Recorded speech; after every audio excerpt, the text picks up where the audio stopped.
mula sa wala, nag-start talaga kami sa sakripisyo sa bawat isa. Kahit pambili na lang namin ng mga pagkain noon bilang mga full-time, talagang napo-force pass kami. Nabubuhay lang kami sa pananampalataya at sa himala ng Panginoon. Wala akong pera, wala kaming pagkain, wala kaming pabayad ng bahay. Tapos pupunta kami ng radio, ng television.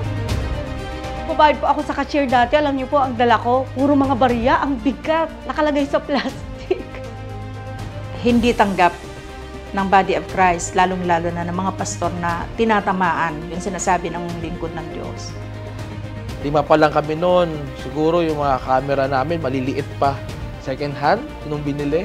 Yung iba, in-offering. Mabait ang Diyos dahil hindi ko siya kayang abutin, ako yung kanyang inabot.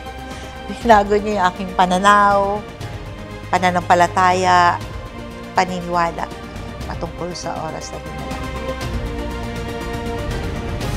Nagsimula talaga, kumbaga na-birth out ang oras ng himala sa panalangin.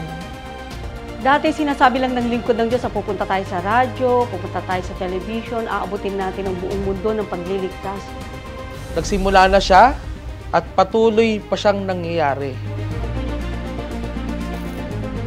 Mabuti po ang Panginoon, kanyang katapatan, sa kanyang kabutihan, talagang pinatunayan niya na sa oras ng himala kasama natin ang Diyos.